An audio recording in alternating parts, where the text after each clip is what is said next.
हम लोग श्रीमद् भगवद गीता के 9वें अध्याय के दूसरे श्लोक को देख रहे हैं और आज इसके ऊपर चौथा दिन है। राज विद्या राजगुह्यम पवित्रम इदम उत्तमम। राज विद्या राजगुह्यम पवित्रम इदम उत्तमम। प्रत्यक्षावगमम धर्म्यम सुसुखम कर्तुम अव्ययम। प्रत्यक्षावगमम धर्म्यम सुसुखम कर्तुम अव्ययम। राज विद्या राजगुह्यम पवित्रम इदम उत्तमम। राज विद्या राजगुह्यम पवित्रम इदम उत्तमम। प्रत्यक्षावगमम धर्म्यम सुसुखम कर्तुम अव्ययम। प्रत्यक्षावगमम धर्म्यम सुसुखम कर्तुम अव्ययम। राज विद्या राजगुह्यम पवित्रम इदम उत्तमम। राज विद्या राजगुह्यम पवित्रम इदम उत्तमम। प्रत्यक्षावगमम धर्म्यम सुसुखम कर्तुम अव्ययम। प्रत्यक्षावगमम धर्म्यम सुसुखम कर्तुम अव्ययम। राज विद्या राजगुह्यम पवित्रम इदम उत्तमम। राज विद्या राजगुह्यम पवित्रम इदम उत्तमम। प्रत्यक्षावगमम धर्म्यम सुसुखम कर्तुम अव्ययम। प्रत्यक्षावगमम धर्म्यम सुसुखम कर्तुम अव्ययम। हम लोग अब इसके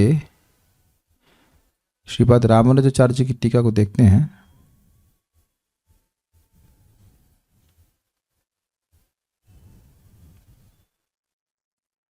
श्रीपाद रामानुजाचार्य, यह ज्ञान राज विद्या अर्थात विद्याओं का राजा और राजगुह्य अर्थात गुप्त रखे जाने वाले समस्त भावों का भी राजा है, अथवा राजाओं की विद्या होने से इसका नाम राज विद्या है, क्योंकि राजा विशाल अर्थात अगाध मन वाले होते हैं और यह विद्या महामुना पुरुषों की ही है।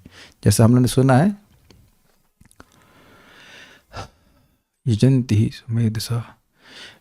ही सुमेधसा, जो बहुत बुद्धिमान लोग हैं वह श्रीमन चैतन्य महाप्रभु की आराधना करते हैं कलयुग में संकीर्तन के द्वारा। किसी को व्यक्ति का मन बहुत उदार बहुत उत्कृष्ट हो गया है, बहुत शुद्ध हो जाता है, तब वह भगवान की महिमा को समझता है और भगवान की भक्ति करता है। ये अर्थ है।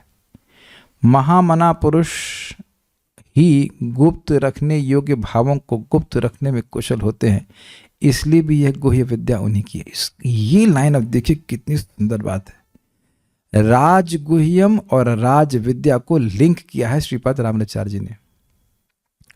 कह रहे हैं कि भाई राज विद्या से क्या आशय था कि भाई ये बड़े राजगुह्य से आगे आशय ये था कि बड़े मन वालों के पास। वो कह रहे हैं भाई जो गुह्य बातें अत्यंत गुप्त बातें हैं वह किसी सामान्य व्यक्ति तो उसको मतलब उसको हजम ही नहीं कर पाएगा, वो उसको दूसरों को बता देगा। इन द सेंस कि जो अनधिकारी व्यक्ति उनको बता देगा। जैसे आप समझ सकते हैं कि भारत की रक्षा संबंधी जो मतलब सूचनाएं हैं वो अब पान वाले या ऐसी कोई किसी भी छोटे मोटे इंजीनियर डॉक्टर को नहीं बता दी जाती हैं। तो जो लोग उसके लिए योग्य हैं वो अत्यंत जो जिनकी एक्सेस है, ऐसे कहना चाहिए, क्या कहेंगे इसको इंग्लिश में, कॉन्फिडेंशियल कहते हैं, गोपनीय बातें हैं। लेकिन मैं रक्षा के बारे में बात कर रहा हूँ। जो भारत की सुरक्षा से संबंधित बातें हैं वह तो classified information, yes that is classified information, वह एक विशिष्ट कोटि के लोगों तक ही उसकी पहुंच होती है। ये तो नहीं बताते जाएगा कि सारे जो न्यूक्लियर आर्सेनल है वो यहाँ हैं वहाँ है, सब ऐसा तो नहीं बता के रखते हैं। तो वो बातें केवल विशिष्ट लोगों को ही बताई जाती हैं, इस अर्थ में कह रहे हो। तो अत्यंत कोई बात कोई महान व्यक्ति है, उसका बहुत उत्कृष्ट चेतना वाला है, वही उसको गुप्त रख सकता है। अब मन में आ रहा होगा कि कैसे बैलेंस करें। एक तरफ कहा जाता है कि भक्त लोग भगवान का यश गाते हैं, दूसरी तरफ कहते हैं गुप्त रखते हैं। वो दोनों ही बातें होती हैं। जब वो देखते हैं कि व्यक्ति श्रद्धालु है तो वह भगवान की बात बोलते हैं, लेकिन जब वो देखते हैं कि श्रद्धालु नहीं है तो भगवान की बात नहीं बोलते हैं, क्योंकि वो अपराध बन जाता है, भगवान के प्रति भी अपराध बन जाता है। उदाहरण दिया गया है भागवतम में आगे जाकर के शरद ऋतु के वर्णन के संबंध में, डिस्क्रिप्शन ऑफ ऑटम सीजन, उसमें एक उदाहरण दे रहे हैं कि कभी कभी पर्वतों से जल निकलता है और कभी कभी जल नहीं निकलता है। उसी प्रकार साधु पुरुष कभी कभी उपदेश देते हैं, कभी कभी नहीं देते। उदाहरण देखिए, परम पूज्य राधा गोविंद महाराज एक कथा बता रहे थे, अपने जीवन की घटना बता रहे थे कि एक बार वो कहीं ट्रेन से जा रहे थे, उनके शिष्य भी साथ में थे। तो कुछ लोग भगवान के खिलाफ बहुत कुछ बोल रहे थे। महाराज को गुस्सा भी आ रहा था और वो बोले जा रहे थे कि महाराज का कोई उनसे बात करने का मन नहीं था। तो महाराज के शिष्य लोग थे वह बात कर रहे थे और लोग सुन नहीं रहे थे, मजाक हाँ वो कर रहे थे। तो शिष्यों ने कहा देखिए अगर आपको ज़्यादा संदेह है तो आप महाराज जी से ही पूछ लीजिए। और महाराज जप कर रहे थे, महाराज कह रहे थे कि हमारा तो मन नहीं कर रहा था उनसे बात करने का, क्योंकि उन लोगों की कोई श्रद्धा तो थी नहीं साधुओं के प्रति। तो बोले महाराज जी भी बोलते हैं, जबकि वह देख रहे थे कि महाराज जप कर रहे हैं। देख रहे कितना अपमानजनक भावना थी उनकी। महाराज जी आप बोलते हैं, ऐसा करके महाराज से बोल रहे थे। हमारे महाराज एक प्रश्न है, उसका उत्तर दे देंगे, आप कुछ बोलते हैं, आप बोलिए महाराज, कुछ बोल क्यों नहीं रहे हैं? तो महाराज बोले कि भाई जब कौवे जगह जगह काँव काँव कर रहे हो तो वहाँ हंस का तो चुप ही रहना अच्छा है। तो तुरंत वो सकपका के महाराज तो गुस्सा हो गए, अरे भाई कोई भाई नहीं बोलेगा, कोई भाई नहीं बोलेगा, ऐसे सब शांत रहो शांत रहो शांत रहो। फिर महाराज बड़े शांति से गंभीरता से समझाए कि देखिए मनुष्य जीवन कितना दुर्लभ है और आप उसको व्यर्थ की बातों में बर्बाद कर रहे हैं। नहीं, क्षमा कीजिएगा। उस महाराज के अब आप लोगों को पहले 5 मिनट कीर्तन करना होगा, उसके बाद मैं बोलूँगा। तब एक भक्त ने कीर्तन किया, वो लोग कुछ किया, हाँ चलो भाई हम भी कीर्तन करते। तो वो लोग कीर्तन किए तो कुछ शुद्ध हुए। उसके बाद महाराज समझाए कि देखो भाई मनुष्य जीवन इतना दुर्लभ है, आप इसको व्यर्थ की चीज़ों में व्यर्थ कर रहे हो, ये अच्छी बात नहीं है। ऐसे करके समझा, उनको समझ में आई बात, समझ गए ना। वही महाराज कुछ नहीं बोल रहे थे, वही महाराज कुछ बाद में बोल रहे हैं। यहाँ भी देखा जाता है कि भक्त लोग बड़े उत्साह से बोलते हैं, लेकिन कहाँ बोलते हैं? सामने वाले की सुनने की इच्छा होगी तब बोलेंगे, जब है ही नहीं इच्छा तो फिर क्यों बोलेंगे बताइए। तो ये बात इंटरेस्टिंग है। इसीलिए ये भक्ति का तत्व गोही ही रह जाता है। जिन लोगों की सुनने की इच्छा है नहीं वो कभी सुनने आएंगे ही नहीं। तो ये उन्हीं के सामने प्रकाशित किया जाता है जो महामन वाले हैं, उनका मन पवित्र हो गया है। ठीक है, यह ज्ञान परम पवित्र है, अर्थात मेरी प्राप्ति के विरोधी समस्त पापों का नाशक है और ज्ञेय वस्तु को प्रत्यक्ष करा देने वाला है। प्रत्यक्षावगम, ज्ञेय वस्तु कौन है? भगवान श्री कृष्ण। क्या है विरोधी चीजें हमारे भक्ति में? 6 ही चीजें हैं, काम, क्रोध, लोभ, मोह, मद और मत्सर्य। यही तो भक्ति के विरोधी हैं। भक्ति करना चाहता है, इतने में कोई कामना आ गई तो अब वो जप माला छोड़कर कुछ और करने चला जाएगा, ये कर रहा है वो कर रहा है। श्रील प्रभुपाद बड़ा स्पष्ट कहते हैं, बहुत स्पष्ट कहते हैं कि देखिए आपकी सिद्धि के लिए भगवान का नाम पर्याप्त है, क्योंकि तुम नहीं कर सकते हो, इसलिए I have to crack my brain to keep you engaged. है ना, आप लोग भी कई बार सोचे होंगे कि नाम की इतनी महिमा है। नाम की तो महिमा, लेकिन हमारी महिमा नहीं है कि हम 24 घंटे कर सकें, या 24 घंटे भी नहीं, हमारी जागृत अवस्था में भी केवल नाम करें, बस प्रसाद के लिए समय निकाल लिए, बाकी टाइम जब करते रहें, सिद्ध हो जाएंगे, कोई संदेह नहीं है। लेकिन प्राय लोग ऐसा नहीं कर सकते, इसलिए अन्य अन्य सेवाओं का भी प्रारूप दिया गया है। तो मैं क्यों बोल रहा था? क्योंकि कामनाएं हैं, ये करना है, वो बनाना है, ये करना है, वहां करना है, ये करना है, तो इसलिए व्यक्ति उसको भक्ति करने में दिक्कत आती है। बहुत अच्छा बात एक भक्त बोल रहे थे, परम पूज्य कदम कानन महाराज बोले थे, we don't have to do many things, we are doing many things because we want to do those things. हमें बहुत सारे कार्य करने की जरूरत नहीं होती है, जो करने बैठ जाते हैं कि करने की इच्छा होती है। आप लोग महसूस करते होंगे ना, आजकल तो वैसे भी बहुत डिस्ट्रैक्शन है, बहुत डिस्ट्रैक्शन है। यूट्यूब, और मैं नाम भी नहीं लिखना चाहता, लेकिन बहुत जगह कलयुग में डिस्ट्रैक्शन ज़्यादा है। तो अब वो डिस्ट्रैक्शन इसलिए है क्योंकि मन में इच्छा है। मन में इच्छा नहीं हो तो वो, और अच्छा आ भी जाती है, लेकिन वो जो भी कचरा, जो भी भक्ति का विरोधी चीज़ है, उसको सब को नष्ट कर देगी। तो बड़ी इंटरेस्टिंग है, बहुत इंटरेस्टिंग बात है। कुछ भी न्यूनता अपने में आप देख रहे हैं, नाम में रुचि नहीं है, कथा में रुचि नहीं है, ये रुचि नहीं है, वो रुचि नहीं है, ये दिक्कत है, वो दिक्कत है, उस सभी न्यूनता को, न्यूनता का मतलब होता है कमी, उसको भगवान की भक्ति ही पूर्ण कर देगी। बिल्कुल सिंपल सा फॉर्मूला पकड़ें भाई। हम अपने हृदय में देख रहे हैं कि हाँ भाई काम तो है ही, क्रोध है, लोभ है, जो भी है, तो अब इसको इधर देख लिया आपने, ठीक है देख लिया, अब इधर ध्यान दीजिए कि आपको करना क्या है। सिंपल वे में एक्सेप्ट करें। मैं एग्जाम्पल आपको देता हूं। पहले हाँ सिद्धांत क्या है देख लीजिए, हाँ देख लिया कचरा है, ठीक है। अब आप भक्ति पे ध्यान दीजिए कि हम अपनी भक्ति बढ़ाने के लिए कर रहे हैं। क्यों?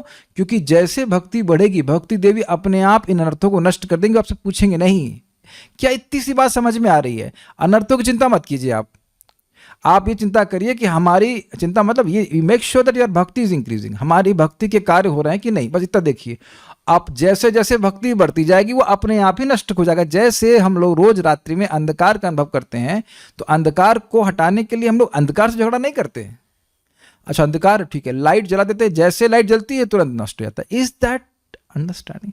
कि बहुत से भक्तों की बहुत ज़्यादा परेशानी, रेगुलर प्रश्न होता है कि ये हाउ हाउ हाउ, तो हाउ हाउ मत कीजिए, समझ लें कि अभिधेय है भक्ति, पाप नाश करने हैं, ये नाश करने, उससे भगवान के नाम से, भगवान की भक्ति से अधिक पवित्र करने वाला कुछ नहीं है।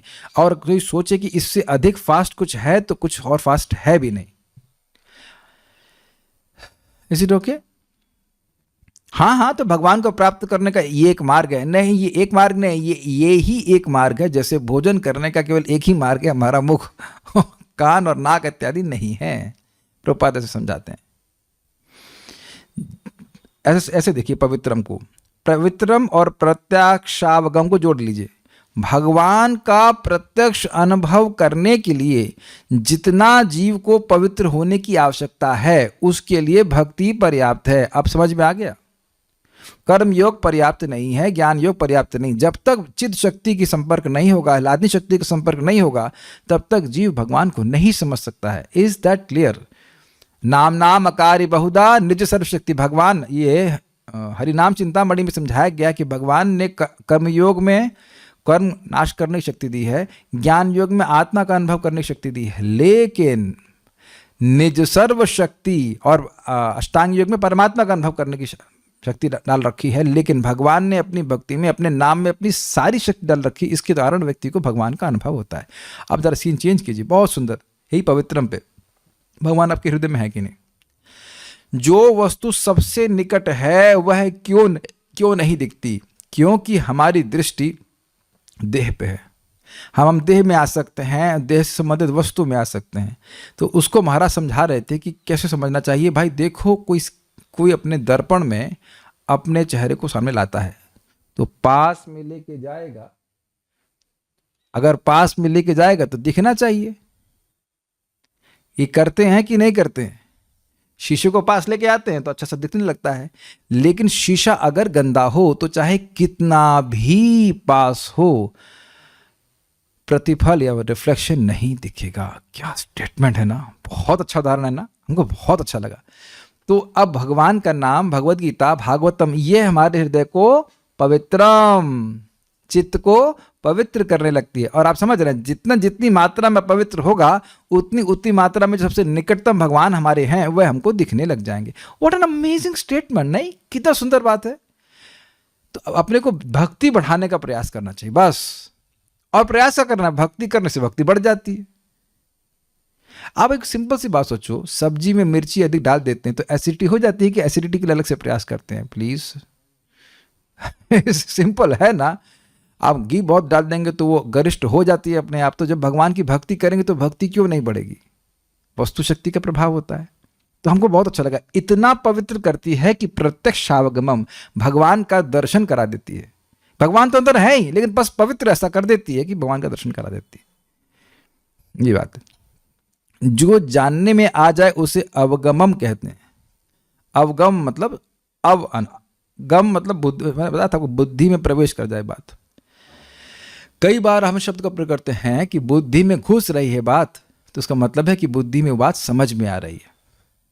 अतः अवगम नाम विषय का है। विषय मतलब जिसको हम ग्रहण करते हैं। जैसे आंखों का विषय है रूप, कानों का विषय है शब्द, ग्रहण कर रहे हैं कि नहीं? तो कह रहे हैं अवगमन का मतलब हुआ ग्रहण करना। तो प्रत्यक्ष अवगम मतलब भगवान को साक्षात ग्रहण कराने वाली है। क्या मतलब इसका? आंखों से भगवान का रूप देख पाएगा, साक्षात दिव्य। नाक से उसे भगवान की गंध महसूस होगी। और यही हम चैतन्य चरितामृत में पढ़ते हैं, महाप्रभु के सारी इंद्रियों को भगवान की सारे सब कुछ समझ में आ रहा था। भगवान का रूप दिख रहा था, कानों से गंध, क्षमा कीजिए, नाक से गंध आ रही थी, कान से भगवान का शब्द सुन रहा था। ऐसे सारी इंद्रियां भगवान को पकड़ने लग जाती हैं। ये समझ रहे हैं? ये बात है। हम लोग जो कहते हैं ना, नाम हमको रुचि नहीं मिल रही है, वो हो क्या रहा है कि हमारी इंद्रियां अपूर्ण है, अशुद्ध है, इसलिए पकड़ नहीं रही। हाँ, तो जैसे जैसे भगवान का संपर्क होगा भक्ति के द्वारा तो इंद्रियां वह शुद्ध होती चली जाएंगी। ये बात है। तो इंद्रियां शुद्ध होती चली जाएंगी तो फिर आप अपने आप ही पकड़ने लग जाएंगी। जैसे आप लोगों ने ट्यूटोरियल देखा यूट्यूब पे, प्रसाद का आस्वादन कैसे करें? अरे बड़े लाखों व्यूज हैं उसके, नहीं देखे आप लोगों ने ना? अच्छा चलो चैलेंज करता हूँ, ढूंढ के बताना कि कैसे प्रसाद का आस्वादन करें। हाउ टू टेस्ट कचौड़ी पूड़ी प्रसादम, कचौड़ी सब्जी आमिटू से। तो आप देख रहे हैं कि हमारी जीभ पकड़ लेती है उस चीज़ को, तो हाँ उसमें नमक कम है, उसमें नमक तेज है। लेकिन एक बार भी आप नहीं सोचे कि बैठा कैसे जाए जिसकी वजह से रसगुल्ले में आस्वादन हो। तो आप समझ गए ना, सहज रूप से आप उसका टेस्ट पकड़ते हो, वहाँ को ना को माइंड फोकस करना पड़ता है ना कुछ करना पड़ता है। तो बड़े इस धैर्य से उत्साह के संग व्यक्ति नामोच्चारण करता जाए कि ये ही हमको इनकी सेवा की योग्यता प्रदान कर देगा। बातें बहुत गंभीर हैं, बहुत गंभीर हैं, बहुत सिंपल लग रही होगी। भक्त बार बार चिंता करते हैं, हाय हम कैसे शुद्ध होंगे, हाय हम कैसे शुद्ध होंगे। भैया तो भगवान भी तो सोच रहे हैं हाय ये कैसे शुद्ध होगा। उनको हाय हाय करने की जरूरत नहीं है। He just making you wait. सुनाई पड़ रहा है मैं क्या कह रहा हूँ? He just making you wait. He is just making you wait. ऐसा नहीं, भगवान केवल आपको जानबूझकर प्रतीक्षा करा रहे हैं। क्यों नहीं? प्लीज क्या मेरी बात समझ सकते हैं? भगवान एकदम, अब हमको श्लोक मिल जाएगा तो अब दिखाएंगे आपको। भगवान शब्द आया है, भगवान जैसे व्यक्ति भक्ति करना शुरू करता है, भगवान बड़े प्रसन्न, आहा भक्ति कर रहा है, इसको मैं पवित्र कर दूंगा, लेकिन अभी नहीं लेकिन तुरंत नहीं, क्योंकि भगवान को उत्कंठा जागृत करनी है। बिलबिलाएगा भक्त, अरे हम इतने दिन से भजन कर रहे हैं, हमारा हृदय पवित्र नहीं हो रहा है, ये है ब्लैंड करना। तब वह नम्र भी हो जाएगा, भगवान से प्रार्थना करेगा। भगवान चाहते हैं कि भक्त इस प्रकार से प्रार्थना करे। वो एक क्षण में पवित्र कर सकते हैं, और बल्कि वो कर भी देते हैं, लेकिन प्रभाव नहीं दिखाते। ये भगवान का स्वभाव है। क्या करें? कंप्लेन भी नहीं कर सकते सुप्रीम कोर्ट में, वही सुप्रीम कोर्ट के जज भी हैं, वही वकील हैं, सब कुछ है, किससे कंप्लेन करेंगे? नारद जी की कहानी नहीं पता आपको? नारद जी को तो प्रेम प्राप्त था, फिर भी भगवान अपनी झलक दिखा के खींच लिए। क्या? क्यों? क्योंकि जितना तुम मेरे प्रति हैंकर करोगे, उत्कंठित होगे, उतना ही तुम शुद्ध हो जाओगे। कृष्णा वॉन्ट्स टू प्यूरिफाई अस, तो आप काहे को चिंता कर रहे हैं? तो ये चिंता आ ही जाती, कब शुद्ध होऊंगा, कब शुद्ध होऊंगा। भगवान चाहेंगे तो एक क्षण में शुद्ध कर देंगे। कहेंगे आप चाह क्यों नहीं रहे? वो चाह रहे हैं, वो चाह रहे हैं, लेकिन वो चाहते हैं कि हमारी उत्कंठा जागृत हो गए, ताकि प्रत्यक्ष अवगम। हम खाली बात कर रहे थे, इस प्रकार की उत्कंठा होगी तो एक दिन हमारी इंद्रियां शुद्ध होती चली जाएंगी, तो एक दिन इंद्रियां भगवान को पकड़ने लग जाएंगी। सुखम आत्यंतिकम यत्तद् बुद्धि ग्राह्यम अतीन्द्रियम, ये बात है। जिस ज्ञान का विषय प्रत्यक्ष हो, मतलब सामने हो, वह प्रत्यक्षावगमम कहलाता है। जैसे मैं ये बोल रहा हूं और आपको प्रत्यक्षतः सुनाई पड़ रहा है, ये बात है। अभिप्राय यह है कि भक्ति रूपा उपासना के द्वारा उपासित होने पर मैं उसी समय उपासक के प्रत्यक्ष हो जाता हूं। ये तो गलत बात है। मैं किसी से पूछूं कि भाई भगवान कितने लोगों को दिखाई पड़े अब तक, प्लीज रेज योर हैंड। देखो कितने झूठे हैं सब। रोज मंगल आरती देखते हो, दर्शन आरती देखते हो, उसके बाद हाँ वार्षिभवनी माता जी, एक भक्त हमारा जो है यहाँ पे सच्चा निकला है, रोज राधा रमण का दर्शन करने जाती हैं। तुंगविद्या भी ईमानदार। अब समझ में आ रहा, अच्छा ये तो भगवान है। नहीं तो यही तो बोल रहे हैं आपके सामने। आपकी इच्छा होती है भगवान का दर्शन हो तो भगवान का फोटो दिख जाता, तो वो तो फोटो है कि भगवान है? यस, अब समझ में आ गया। अच्छा, प्रसाद के रूप में तो देखा नहीं होगा ना आपने सुबह, कौन व्यक्ति ऐसा है जो एकादशी में खाली जल से रह जाता है? वो जल भी तो प्रसाद अर्पित कर देते हो। तो प्रसाद के रूप में तो भगवान दिखते ही हैं,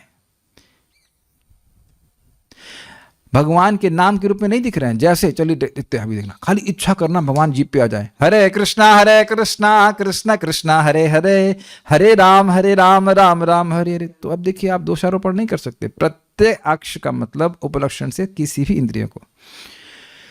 फूल सूंघना चाहते हैं भगवान को, फूल अर्पित कीजिए, वो फूल भगवान से भिन्न ग्रहण कर लीजिए। भाई ये सब चीज़ों की दिव्यता अनुभव होगा आगे जाकर के, लेकिन वो सारी चीज़ें भगवान से भिन्न है। जो लोग अभक्त हैं उनको संपर्क नहीं मिलता है। यही तो यमदूतों को दिक्कत हुई। यमदूत बोल रहे हैं कि भाई देखिए कर्मों का नाश होता है कैसे, ईश संगात प्रलीयते, भगवान के संग से कर्म नष्ट हो जाता है। यमदूत बोल रहे हैं, लेकिन ये नहीं पकड़ पा रहे हैं कि ये अजामिल ईश का संग कर रहा था bye chanting Narayan Narayan. Is that okay? शास्त्र चक्षुष्वात, शास्त्र के चक्षु से व्यक्ति को देखना चाहिए कि हमको भगवान का संपर्क हो रहा है, प्राप्त हो रहा है भक्ति के द्वारा। Contact with the Supreme Lord by any of the ninefold processes of devotional service is always a forward march back home, back to Godhead. भगवान का नवधा भक्ति से संपर्क, किसी भी तरह से संपर्क, भगवत धाम जाने के रास्ते में एक अग्रिम कदम है। इसीलिए तो जब हम भगवत गीता पढ़ते हैं तो एक दिव्य प्रेरणा की, दिव्य उत्साह का अनुभव करते हैं, और वही भौतिक बात सुनते हैं तो बस उत्साह समाप्त हो जाता है। तो वो जो एक सुख आप अनुभव कर रहे हैं वो किस वजह से कर रहे हैं? भगवान की उपस्थिति के कारण कर रहे हैं। आप लोग रोज बोल ही रहे हैं ना कि जहाँ पे गीता का विचार होता है वहाँ से श्री राधा कृष्ण बड़ी प्रसन्नता से विद्यमान होते हैं। अब हमको दिख नहीं रहे तो हमको दिख क्या रहा है, पहले ये बता दीजिए। मैं कई बार उदाहरण दे चुका हूँ, विटामिन डी की गोलियों में तो विटामिन भरा रहता है, दिखता है, उसमें विटामिन है कि पोटेशियम साइनाइड है आप कैसे मालूम करोगे? लिखा रहता है और उसको हम खा लेते हैं। आज तक कोई माइका लाल, हमारे माइका लाल मतलब जो भक्त हैं उनकी बात कर रहा हूँ, साइंटिस्ट ना हो, कभी आप विश्लेषण किए हैं कि पैरासिटामोल में क्या होता है? तो खाली पढ़ पढ़ करके तो विश्वास कर लेते हैं। बहुत सारी चीज़ों में जैसे हमने सुन लिया है कि भाई आंवला में संतरे से 16 गुना विटामिन सी होता है, तो अब हम तो उसको सुन के स्वीकार कर ले रहे हैं। Is it not? लौकी के बारे में सुना होगा आपने, बहुत सारी चीज़ों के बारे में तो केवल सुना ही है और स्वीकार कर लेते हैं, और ऐसा स्वीकार करते हैं बिल्कुल सत्य है। हम तो प्रचार भी कर देते हैं, देखिए विटामिन सी से ये होता है, विटामिन सी से वो होता है, और 16 गुना विटामिन सी आंवले में होता है। लोग और इतना कन्विंस होकर के कह देते हैं कि लोग स्वीकार कर लेते हैं। हाँ, तो भाई अब पूछा जाए कि क्या तुम देख कर आए हो विटामिन सी कितना होता है? हमने तो आज तक जिंदगी में देखा नहीं विटामिन सी होता क्या है। आप में से आप लोगों ने देखा ही होगा मेरे ख्याल से। तो जो अब हम जो छोटी छोटी वस्तु हैं उनके बारे में केवल पढ़कर विश्वास कर लेते हैं, तो शास्त्र की बात को क्यों विश्वास नहीं करते कि ये जो शब्द है ये साक्षात भगवान है? नहीं तो वो आंवले का प्रभाव हमको दिखता है तो एक ही दिन में दिखता है। एक ही दिन आपने एक आंवला खाया तो आंखें सब चमक गई एकदम फर्स्ट क्लास, ऐसा तो नहीं होता है। प्रभाव उसी दिन से होना शुरू हुआ, कुछ दिन के बाद प्रभाव दिखता है। अग्रेड। तो उसी प्रकार से भक्ति की क्रियाओं को कर रहे हैं, पहले दिन से प्रभाव होना शुरू हुआ, उसका प्रभाव पूर्णतः कुछ दिन के बाद दिखेगा। तो मैं प्रत्यक्षता पे बोल रहा हूं कि भगवान की बात को सुन करके व्यक्ति को श्रद्धा रखनी चाहिए कि हमें प्रत्यक्षतः भगवान का अनुभव हो रहा है। जैसे हम भक्ति कर रहे हैं भगवान उपस्थित हो जाते हैं, जैसे भगवान का नाम, भगवान की कथा इत्यादि इत्यादि। किसी भी तरह से आप एक ही क्षण में अपने जीवन में भगवान को उपस्थित देखोगे। Immediately we can have the presence of the lord in our lives simply by desiring to serve him. ये बात समझ में आ रही है? जैसे ही आपने संकल्प लिया कि मैं भागवत सुनने जा रहा हूँ, सुनूंगा, तो भगवान हृदय में आ जाते हैं। जैसे ही आपने सुना कि हम भगवान के लिए, सोचा कि हम भगवान के लिए भोजन बनाएंगे या कुछ भी कार्य करेंगे, तो भगवान उपस्थित हैं, क्योंकि भगवान की स्मृति वहाँ पे। Is it not? प्रभुपाद ने क्या कहा है? Krishna's remembrance is an actual fact. भगवान की स्मृति एक वास्तविक तथ्य है, क्योंकि वहाँ भगवान उपस्थित है। यस, यही बात बोल रहे हैं। इसलिए ऐसा नहीं है कि भगवान हमको अब एकदम आगे जाके मिलेंगे, हमको भगवान पहले दिल से ही मिलना शुरू हो गए। प्रभुपाद जी का शब्द सुनिए, कौन है साक्षात हरित्वेना? कृष्ण साक्षात भगवान का नाम है। भगवान का नाम भगवान से अभिन्न है। जो व्यक्ति आपको भगवान का नाम दे रहा है वो साक्षात हरि, साक्षात हरित्वेना। काफी इंटरेस्टिंग। ये प्रभुपाद जी के लेक्चर से बोल रहा हूं, अपने मन से कुछ इधर नहीं बोल रहा बैठकर। यानी कि आप भी भगवान के स्वरूप, इन द सेंस भगवान की प्रतिनिधि हो सकते हैं अगर आप लोगों को हरे कृष्ण मंत्र दे रहे हैं। व्हाट एन अमेजिंग स्टेटमेंट ना। विद ऑल आवर अनर्थस and everything we can still be fully bona fide representative of the supreme lord. काफी गंभीर बात है। हम चाहे कितने भी अनर्थों से युक्त हों, बात अगर सही बोल रहे हैं, हरे कृष्ण मंत्र को सही सही दे रहे हैं, तो हम भगवान का प्रतिनिधित्व कर रहे हैं। क्यों? क्योंकि अगर श्रीमन चेतन महाप्रभु उसके सामने होते तो क्या बोलते उसे करने के लिए? एने छे औषधि माया नसीबार लागी, हरि नाम महामंत्र लाओ तुम्ही मागी। इस माया को नष्ट करने का तुमको ये हरे कृष्ण मंत्र औषधि दे रहा हूं। भगवान कृष्ण होते तो यही बोलते। This is amazing. इसलिए अपने अनर्थों पे मत विचार कीजिए कि वो कितना है कितना नहीं है। मैं खुद ये सोच रहा हूँ कि मेरे अनर्थ जितने थे, कम ज़्यादा हम उसका डिटेल नहीं बता रहे हैं, लेकिन फिर भी प्रचार हो रहा है। और नहीं हो रहा तो आप लोग कैसे आ रहे हो? क्योंकि मैं अपनी बात तो ना कह रहा हूँ, मैं भगवान की बात कह रहा हूँ। जैसे अब मैं डॉक्टरी आयुर्वेद नहीं पढ़ा हूँ, लेकिन जो ये बोल रहा हूँ कि भाई विटामिन सी मतलब आंवला में बहुत ज़्यादा होता है, और आंवला में खाने से आंखें ठीक होती हैं, ये एकदम सही बात है, इसमें कोई गलती नहीं है। चाहे मैं खाऊं या ना खाऊं उससे भी मतलब नहीं, लेकिन बात बिल्कुल सही कह रहा हूं। यही प्रभुपाद जी बार बार अपने लेक्चर्स में बताते हैं कि हम परफेक्ट नहीं है। प्रभुपाद जी परफेक्ट है, लेकिन बोल क्या रहे हैं?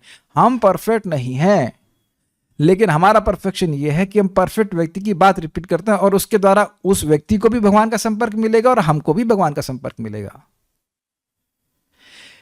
यही महाप्रभु का आदेश है कि जारे देखो तारे कहो कृष्ण उपदेश। उसका लाभ क्या है? तो कह रहे हैं कबू ना बाड़ी भी तुम्हारे विषय तरंगे, पुनरअपि ठाई पावे मोर संगे। तुम अगर ऐसा करते हो कि जो भी आए उसे तुम गीता को उपदेश देते हो, बताते हो भगवान के बारे में, तो तुम पुनः मेरा संग प्राप्त करोगे। तो प्रभुपाद जी कहते हैं कि ना, वह तो भगवान के संग से कभी अलग होगा ही नहीं।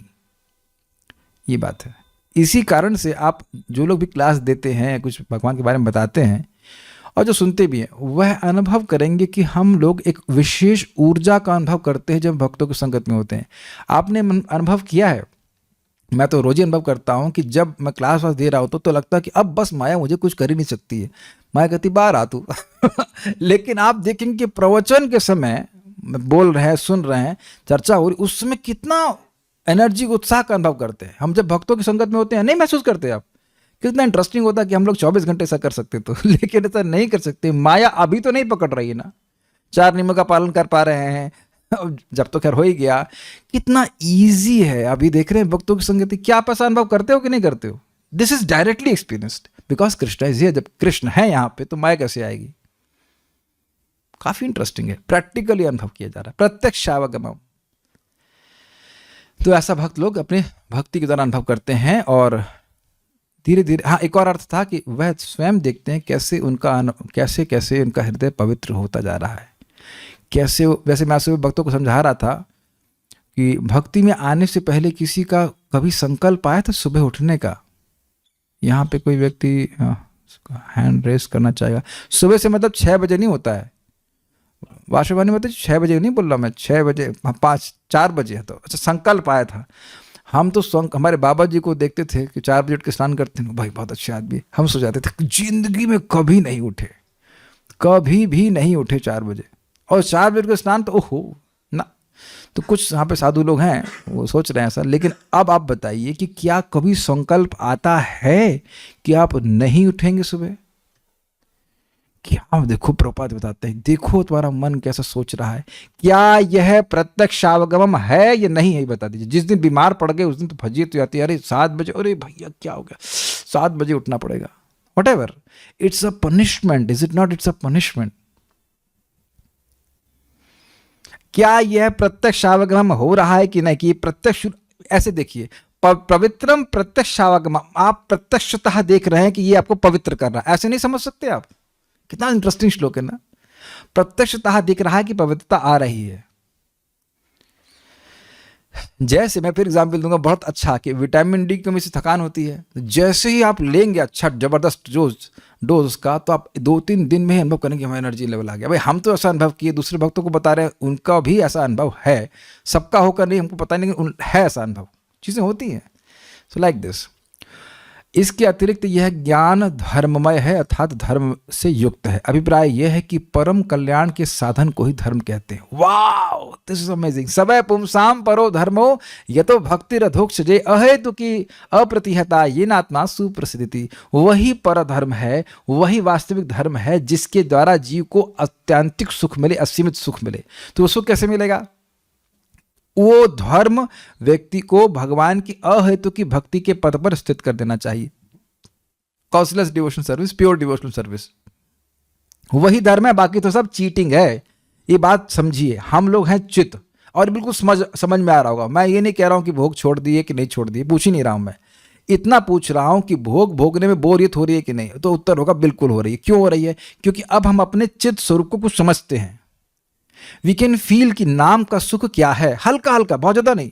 भक्ति का सुख क्या है, हल्का हल्का। भगवान की कथा सुनने में क्या अच्छा लगता है। और हम ये अनुभव करते हैं कि जो मटेरियल चीजें हैं, चाहे टॉक्स हो, चाहे वॉक्स हो, चाहे कुछ भी हो, उसमें कुछ गायब है। मैं समझा पाया? कहीं आप घूमने जाएंगे, हम तो नहीं जाते, मतलब कहीं कोई जा रहा है, something missing. Got it? Something is missing. यही बातें हो रही हैं। और दुनिया में भी हम लोग काका वाली बातें करते हैं, लेकिन अगर भगवत संबंधी नहीं है तो आप कहेंगे ना, there is no interest. Interest लेके सुनने का शुरू करेगा लेकिन पूरा नहीं कर पाएगा, बिल्कुल खट्टा लगेगा। अब समझ में आ रहा है बात? तो मैं क्यों कह रहा हूं इस बातें? यह धर्म है, यह भगवत गीता सुनना धर्म है। नियम से सुन रहे हैं, लेकिन इससे भगवान की भक्ति बढ़ रही है, तो इससे हमारा कल्याण हो रहा है। जीव का कल्याण इसमें है कि उसे आत्यंतिक सुख मिले, असीमित सुख मिले, और वो मिलेगा शुद्ध भक्ति को प्राप्त होकर के। तो इसलिए कह रहे शुद्ध भक्ति को प्राप्त कराता है, इसलिए धर्म हुआ है। ठीक है? सो यह स्वरूप से ही मेरा अत्यंत प्रिय होने के कारण तत्काल मेरा दर्शन प्राप्त करा देता है। एक अर्थ तत्काल का यह भी आप ले सकते हैं कि बहुत कम समय में ही भगवान का साक्षात दर्शन अनुभव होने लगता है। अतः स्वयं भी परम कल्याण रूप है और निरतिशय परम कल्याण रूप मेरी आत्यंतिकी प्राप्ति का साधन भी है। मतलब भगवान की भक्ति स्वयं कल्याणमय है और मुझको मेरी प्राप्ति कराती है, जो कि परम कल्याण में है, मार्ग कल्याण का है, और अंत में परम कल्याण में भगवान की प्राप्ति कराता है। सुना गया? ये बोल रहे, इसलिए यह करने में सुसुख है, क्योंकि यह परम कल्याण के लिए है, इसलिए करने में सुसुख है। इसको सुगमता से प्राप्त किया सकता है, अतः इसे अत्यंत प्रिय रूप से ग्रहण करना चाहिए। क्या मतलब है ये समझिए आप, बहुत अच्छे पॉइंट्स हैं।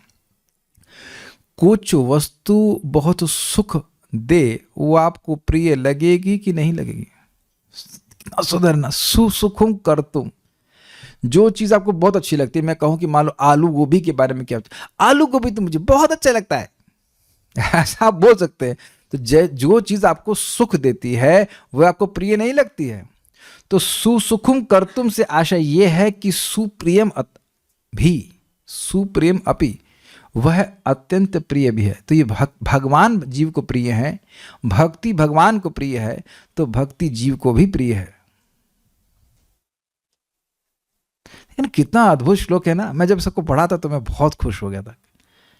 आप देखिए ना कि आप लोग सभी लोग भक्ति में कुछ सुख का अनुभव कर रहे हैं, इसीलिए भक्ति में प्रियता का अनुभव भी कर रहे हैं।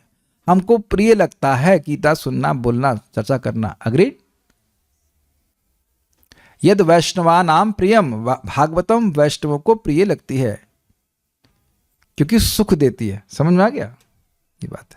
तो सुसुखम से अर्थ होना चाहिए कि इसका प्रिय रूप में ग्रहण करना चाहिए। बहुत अच्छी चीज है ये। अब देखिए, this is a brilliant statement. यह ज्ञान अव्यय अर्थात क्षय रहित है, मेरी प्राप्ति को सिद्ध करके भी स्वयं नष्ट नहीं होता है। ये तो हमने पहले समझा था कि साधन साध्य की प्राप्ति करा लेता है, तो फिर अब साधन को त्याग देते हैं, लेकिन ये भक्ति नष्ट नहीं होती। अब देखिए, अभिप्राय यह है कि ऐसी उपासना करने वाले को अपना स्वरूप प्रदान कर देने पर भी मुझे ऐसा प्रतीत होता है कि मैंने इसके लिए कुछ भी नहीं किया। अव्ययम, क्या स्टेटमेंट है। भगवान अपने आप को दे देते हैं भक्त को। अब अपने आप से ज्यादा भक्त को भगवान क्या देंगे? फिर भी ये मानते हैं कि मैं जिस भक्त ने जितना मेरे लिए किया है, इतना तो मैंने नहीं किया। और यही भक्त भी मानता है कि भगवान जितना प्रेम कर रहे हैं उतना तो मैंने कुछ नहीं किया। लेकिन इसका एग्जाम्पल कहाँ सुनेंगे आप? देखिए, प्रहलाद महाराज ने कितने कष्ट सहे नरसिंह देव के लिए। और पता है, जब नरसिंह देव प्रकट हुए तो उसके बाद वह प्रहलाद महाराज के सर पे हाथ फेरते हुए कहते हैं कि बेटा, मुझे आने में बहुत देरी हो गई, मुझे क्षमा कर देना। This is amazing how much Lord is. भगवान भक्त भक्तिमान, भगवान अपने भक्तों के प्रति भक्ति से युक्त हैं। भगवान भक्त भक्तिमान।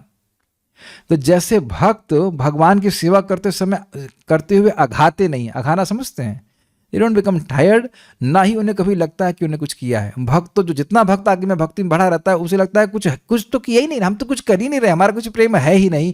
और भगवान भी ऐसा ही अनुभव करते हैं, भगवान भक्त भक्तिमान, कि मैं तो अपने सेवकों के लिए कुछ नहीं कर रहा हूं। जैसे दूसरा एग्जाम्पल लिख लीजिए, सुदामा ने सूखे चावल दिए भगवान कृष्ण को और भगवान उसको बहुत प्रेम से ग्रहण किए कि नहीं, लेकिन चुप क्यों रह गए आप जानते हैं?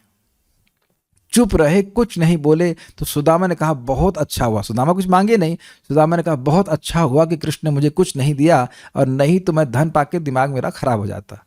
और बस वही सोच रहे थे कि बस मेरे ऐसी ही मित्रता कृष्ण से बनी रहे। लौट रहे थे और लौट के आके देखते हैं कि महल बन गया है।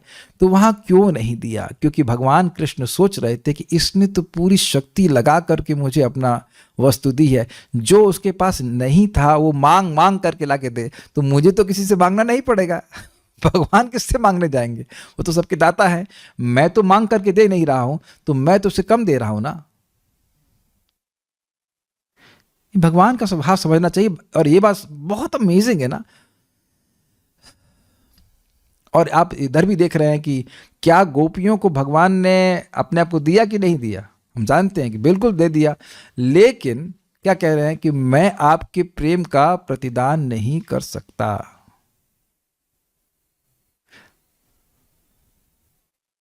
जैसे ये थोड़ा भी समझ में आएगा नहीं होगा, अव्ययम का मतलब क्या होता है। मान लीजिए ये 100 रुपया है, अब 100 रुपये मैंने किसी को दिए तो ये व्यय हो गए, तो मेरे पास नहीं है।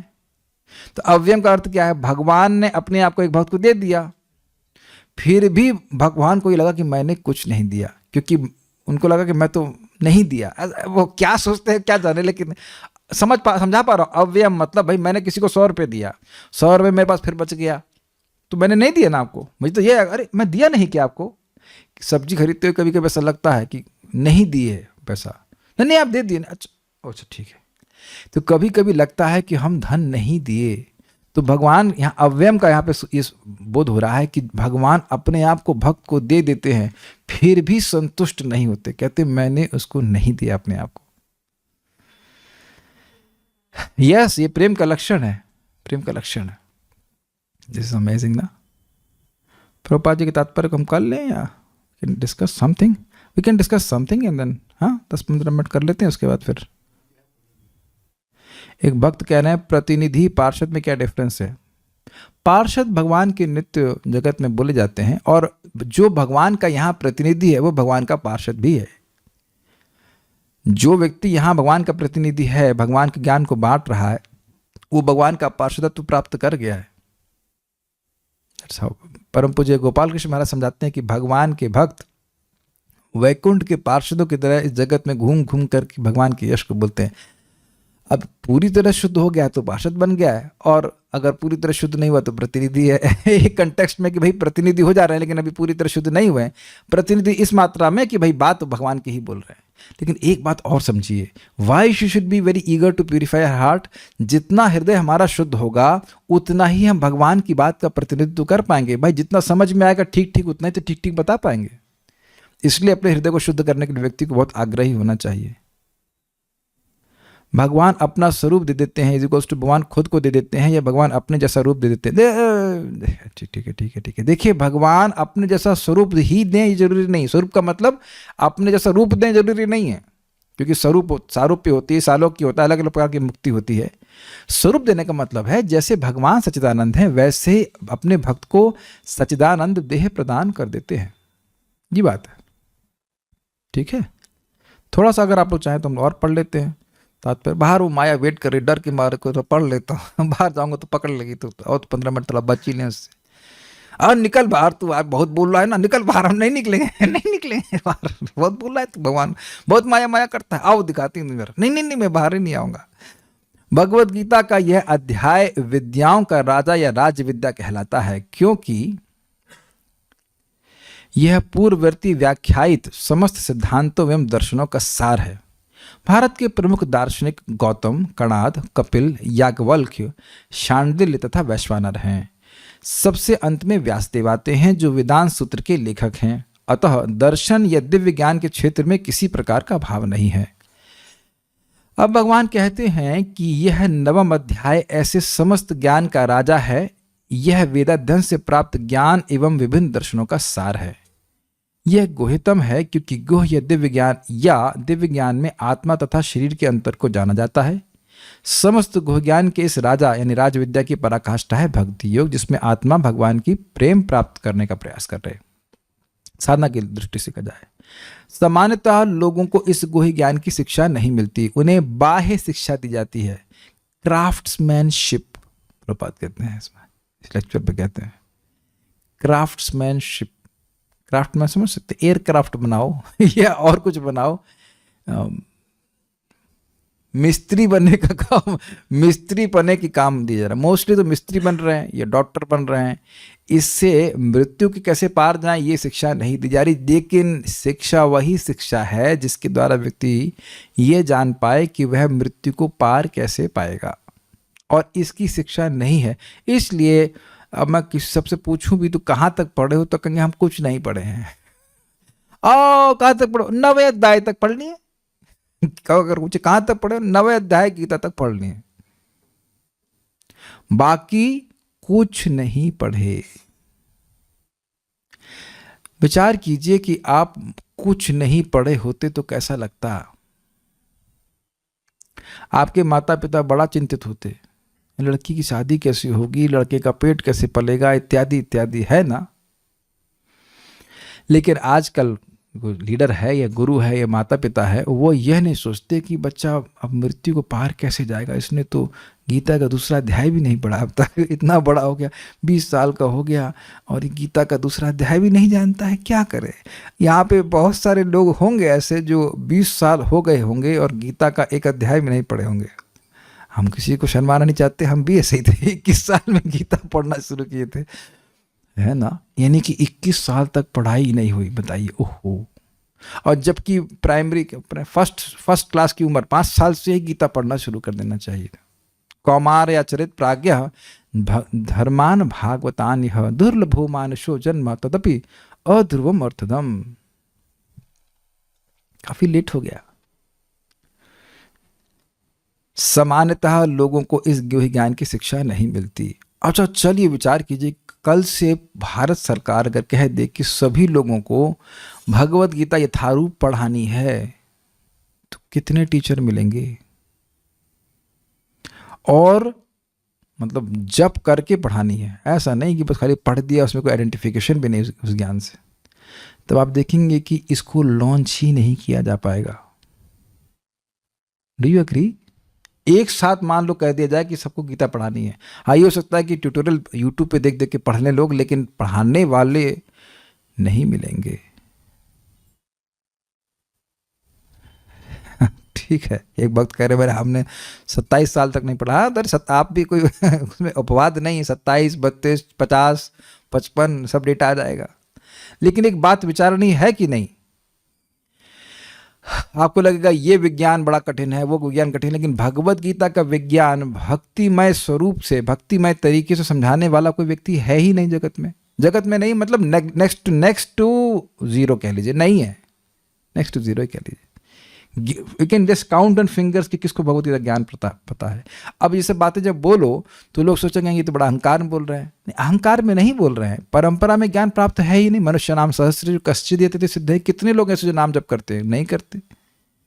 जब तुम खुद ही भगवान को भोग नहीं लगा रहे हो तो तुम बोलो कैसे कि भगवान के प्रसाद में ये फायदा होता है, बताइए। What is the point? अब बोलने में वैल्यू क्या रह जाएगी?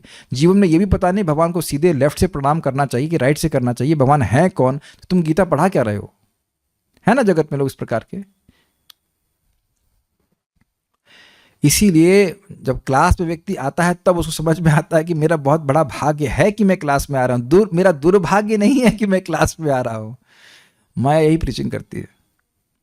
जहां तक सामान्य शिक्षा का संबंध है, एक बहुत इंटरेस्टिंग बात है, आप किसी भी सो कॉल्ड महान व्यक्ति की बात, उसकी बायोग्राफी पढ़ें या सुने तो अंत में वो रिटायर किया कि नहीं किया। जिन कार्यों के लिए वह बहुत प्रसिद्ध था वह अंत तो गत्वा रिटायर कर ही जाता है। और प्रभुपाद जी भक्ति का प्रचार करने के लिए प्रसिद्ध है कि नहीं? और मरते दम तक, एकदम लास्ट तक प्रभुपाद जी भागवतम का अनुवाद करते रहे। क्या मतलब, अंतर दिख गया ना बहुत बड़ा। भक्ति में कोई रिटायरमेंट नहीं है। सुसुखम कर्तुम अव्ययम, ये आपने कभी नोटिस किया? यानी कि वो व्यक्ति जो अपने कार्यों के लिए बहुत प्रसिद्ध था, वह कार्य उसने क्यों छोड़ा? Because he is not enjoying that thing. हाँ, वो बोर हो गया, कुछ नहीं रखा है। जब उतनी मेहनत करने के बाद उस गधे को मालूम चल गया कि इसमें कुछ नहीं रखा है, तो हमारे पास तो अकल होनी चाहिए कि ना इसमें कुछ नहीं रखा है। ये सोचना चाहिए ना, उसने अपनी पूरी जिंदगी लगा के प्रमाणित कर दिया कि इसमें कुछ नहीं है, तो हमें अपनी जिंदगी वहां तो नहीं लगानी चाहिए। मेरी बातें समझ में आ रही होंगी।